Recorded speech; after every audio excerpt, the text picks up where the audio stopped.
ఖరీఫ్ మొదలై 2 మాసాలు అయిపోతుంది, ఆగస్టు నెల వచ్చేస్తుంది. కానీ గట్టి పదులు పడినటువంటి దాఖలాలు లేవు.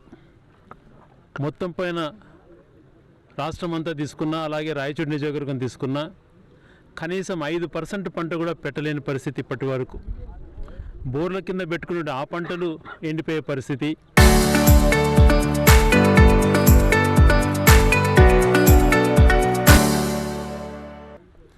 కన్న బిడ్డలాగా పెంచుకునే మామిడి తోటలు ముందే గిట్టుబాటు ధర లేక చెట్లు అమ్ముకునే పరిస్థితి. ఇప్పుడు ఆ చెట్లు కూడా కళ్ళ ముందర ఎండిపోతున్నాయి.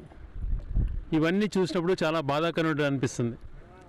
ఈ ముందస్తు ప్రణాళికతోనే గతంలో పనిచేసిన పెద్దలు రాజశేఖర రెడ్డి గారి ఆశీస్సులతో పెద్దలు ఆ కాలంలో రాజగోపాల్ రెడ్డి గారు కానీ, తర్వాత మోహన్ రెడ్డి గారు కానీ, మిగతా వాళ్ళంతా కూడా ఆ కాలంలో ఆలోచన చేసి వెలిగల్లు ప్రాజెక్టుని కంప్లీట్ చేసి కొద్దో గొప్ప ఈ ప్రాంతానికి మేలు జరుగుతోంది. ఆ ప్రాజెక్టు వల్ల, ఆ ప్రాజెక్ట్ నీళ్ళ వల్ల కొన్ని ప్రాంతాలలో దిగువకు ఉన్నటువంటి ప్రాంతాలన్నీ కూడా చెరువులు నింపుకోవడం జరిగింది 2 సార్లు కరువులో.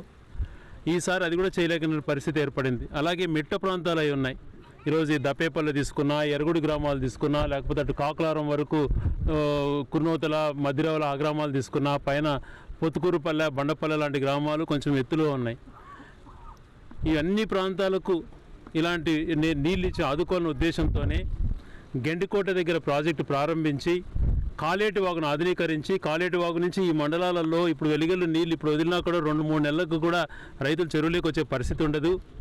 కాలేటి వాగు నుంచి తీసుకొస్తే 15 రోజులలో ఈ పక్క చెరువులన్నీ కూడా నింపుకొని అత్యంత హయ్యెస్ట్ పాయింట్ దప్పేపల్లి దీనికి కూడా ఒక కాలువ తీసుకొచ్చి మిగిలిన కాలువలు అన్నీ కూడా నింపుకొని ఇట్లా దొరి చెరువు కానీ, అట్లా రామరాజు వంకదారు కానీ, ఇట్లా మధ్యలోల వంకదారు అన్నీ కూడా నింపుకొని 15 రోజులలో గంగనేరు నిండే విధంగా ప్రణాళిక రూపొందించుకున్నాం.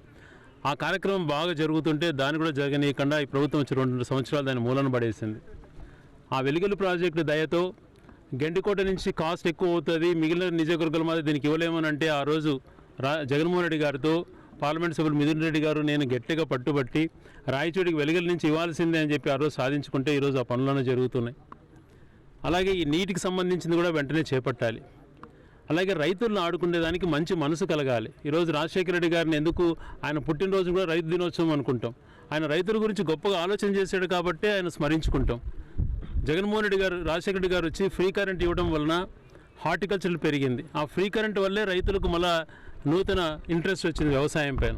అలాగే జగన్మోహన్ రెడ్డి గారు వచ్చినాక క్రమం తప్పకుండా పెట్టుబడి నిధి కింద డబ్బులు ఇవ్వడం అయితేనేమి, ఏది కూడా క్రమం తప్పకుండా ఇన్సూరెన్స్లు కానీ, లేకపోతే ప్రభుత్వమే ఇన్సూరెన్స్ పే చేసేది.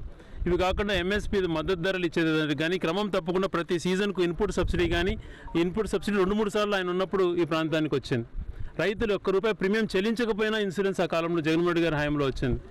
చంద్రబాబు నాయుడు గారు ఎప్పుడు వచ్చినా కరువే ఉంటుంది కానీ సహాయం ఏమీ ఉండదు. ఒక పక్కన రైతు భరోసాకు సంబంధించి 1 సంవత్సరం పూర్తిగా రైతులకి ఇవ్వాల్సిన 20,000 ఇవ్వలేదు, ఆ రకంగా మోసం చేశాడు. మరొక పక్కన మన పేపర్లో చూశాను నేను, ఎక్కడో చాలా గట్టిగా మాట్లాడుతున్నాడు, ప్రతి పంటకు బీమా చేసి తీరాల్సిందే అని అధికారులను ఆదేశించాను అని చెప్పి. అంటే ప్రభుత్వం ఏమైనా కడుతుందేమో కింద చదివితే రైతులు కట్టాలంట. మళ్ళీ అది 1,200 కోట్ల రూపాయలు గతంలో జగన్మోహన్ రెడ్డి గారు రైతుల తరఫున ప్రతి పంటకు ఇన్సూరెన్స్ కట్టాడు, ప్రీమియం కట్టాడు. ఈ ప్రభుత్వం మోసం చేసింది. ఆ మోసంతో పాటు ముందే పేదరికంతో అల్లాడుతున్నాడు ఈ ప్రాంతంలో. ప్రతి రైతు దగ్గర ముక్కు పిండి ఎకరాకు 3,000 కట్టాల్సిందే మీరు అని చెప్పి దాదాపు హెక్టార్కు ₹3,200 కట్టించుకున్నారు ఇన్సూరెన్స్. ₹1 ఒక రైతుకు చెల్లించారా? ఈ 2 సంవత్సరాలలో మామిడి రైతుకు ప్రతి ఒక్కరికి నష్టం జరిగింది. ₹1 చెల్లించారా? ఈరోజు ఎండిపోయిన మామిడి తోటల కన్నా ₹1 చెల్లించలేదు. డబ్బులు అయితే కట్టించుకున్నారు, ప్రీమియం కట్టించుకుంటారు. రైతుల దగ్గర ఆ డబ్బు కూడా లాక్కొని వాళ్ళని ఇంకా కష్టాలు పాలు చేస్తారు. అదే గత ప్రభుత్వం మనసున్న ప్రభుత్వం కాబట్టి ప్రభుత్వమే ఇన్సూరెన్స్ పే చేసేది. ఆ కృతజ్ఞత కూడా లేకుండా రైతులు అన్ని రకాల ఇది చేస్తున్నాడు.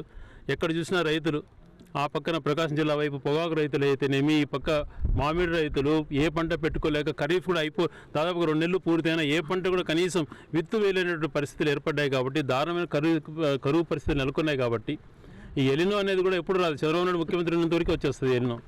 దానికి కూడా గుర్తుకొస్తుంది, ముఖ్యమంత్రి వస్తానే ఎలినో రావాలంటుంటుంది, సంకల్పిస్తుందేమో. కానీ పుండు మీద కారంలాగా రైతులు అయ్యే కష్టాలు, అన్ని రకాల కష్టాల్లో కూరుకుపోయినారు, అప్పుల పాలయ్యారు. నువ్వు ఏది కూడా గతంలో రాజశేఖర్ గారు రైతు రుణమాఫీ చెప్పి చేశాడు, నువ్వు చెప్పి చేయలే, రుణమాఫీ కూడా చేయలే, అప్పుడు మోసం చేసావు. ఇప్పుడున్న ఇక్కడ ఉన్నటువంటి ఆర్థిక పరిస్థితులను అనుగుణంగా మీరు ఆలోచన చేసుకొని ప్రతి ఎకరాకు ఒక రైతుకు 10,000 రూపాయలు ఈ ఖరీఫ్ పంటలో పంట పెట్టిన రైతులకు అందరికీ కూడా ప్రతి ఎకరాకు 10,000 చొప్పున ప్రభుత్వం చెల్లించాలని గట్టిగా డిమాండ్ చేస్తూ, అలాగే మామిడి రైతులకు స్పెషల్ ప్యాకేజ్ కింద ఇచ్చి ఆదుకోవాలని చెప్పి కోరుతూ, అలాగే ఈ ఏదైతే ఈ ప్రాంతానికి సంబంధించిన ప్రాజెక్టులు సంకల్పించామో అవన్నీ కూడా పూర్తి చేయాలని డిమాండ్ చేస్తున్నాం. ఇదే పరిస్థితులు నెలకొంటే రైతుల పరిస్థితి ఇంకా దయనీయంగా తయారవుతుంది. అదే పాడిపైన ఆధారపడినటువంటి రైతులు కూడా దెబ్బకొట్టాడు. దాదాపుగా 40 నుంచి 45 రూపాయలు అమూల్ డైరీ వాళ్ళు కొంటున్నారు. అది కూడా ఈయన హెరిటేజ్ కోసం అని చెప్పి వాళ్ళని రానికన్నా తరిమేశాడు. ఆ పాల ధరలు కూడా తగ్గిపోయే పరిస్థితి ఏర్పడుతోంది.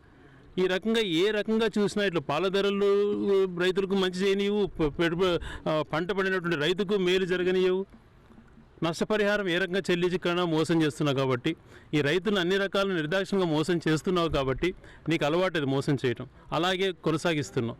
ఇప్పటికైనా ఈ ప్రాంతం యొక్క రైతుల మనోభావాలను గుర్తుపెట్టుకొని ఖచ్చితంగా ప్రతి రైతుకు మామిడి చెట్టుకు సపరేట్ ప్యాకేజ్ ఇచ్చి మిగిలిన పంటలలో ప్రతి ఎకరాకు 10,000 రూపాయల నష్టపరిహారం కింద రైతులకు చెల్లించాలని గట్టిగా డిమాండ్ చేస్తూ, మేము ఎప్పుడు మా పార్టీయే రైతుల పార్టీ, వైఎస్ఆర్ పార్టీ దాంట్లోనే రైతులకు సంబంధించింది కాబట్టి రైతులకు ఎప్పుడు అండదండగా ఉంటామని తెలియజేస్తూ, ఈ కష్టకాలంలో మాకు పనులు జరిగినా జరగకపోయినా ప్రభుత్వం లేకపోయినా రైతుకు తోడు ఉంటామని చెప్పి తెలియజేసుకుంటూ, రైతులంతా ఒకటే పోరాడితే ఏ ప్రభుత్వంలోనే దిగొస్తాయని చెప్పి రైతు సోదరులు, ఇక్కడ బాధపడుతున్న రైతులు కూడా తెలియజేసుకుంటూ వాళ్ళకి అండగా ఉంటామని మరొకసారి తెలియజేసుకుంటూ, ఈరోజు లక్కిరెడ్డిపల్లి మండలం దప్పేపల్లి గ్రామం ఇక్కడున్న వర్షాభావ పరిస్థితులను చూసేందుకు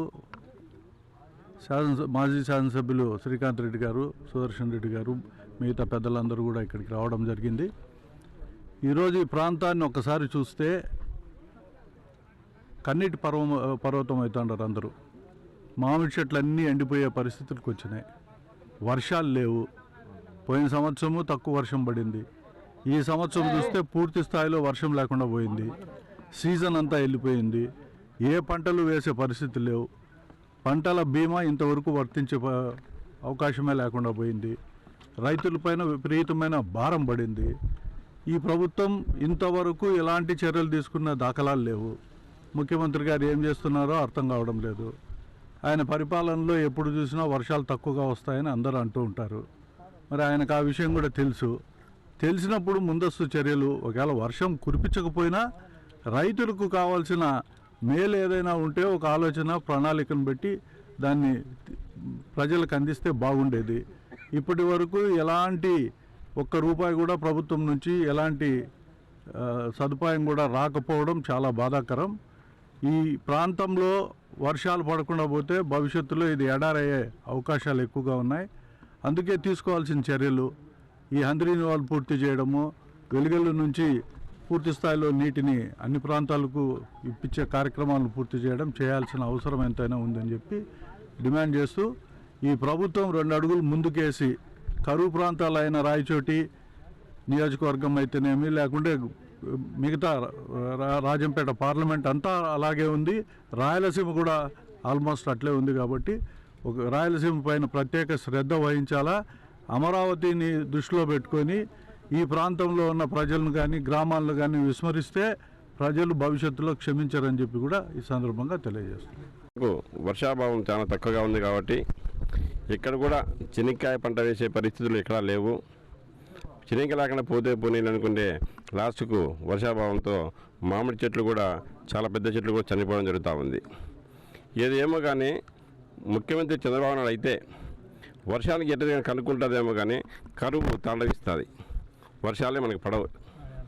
ఇప్పటి నుంచి కాదు, దాదాపు ఆయన 4 సార్లు ముఖ్యమంత్రి అయినప్పుడు కూడా ప్రజలందరికీ కూడా తెలుసు.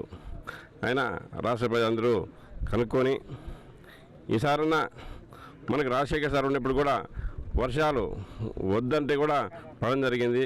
దాంతోపాటు మనకు వెలుగల్లు ప్రాజెక్టు కట్టి మన రాష్ట్ర ముఖ్యమంత్రి వర్యులు వైఎస్ రాజశేఖర్ గారి వల్ల మనం ఇంతో లక్కిరెడ్డిపల్లె, గాలివీడు ఈ అన్ని మండలాలు కూడా వెలుగల్లు నీరుతోనే త్రాగునీటి అయితేనేమి అన్నిటికీ కూడా ఉపయోగపడతా ఉంది.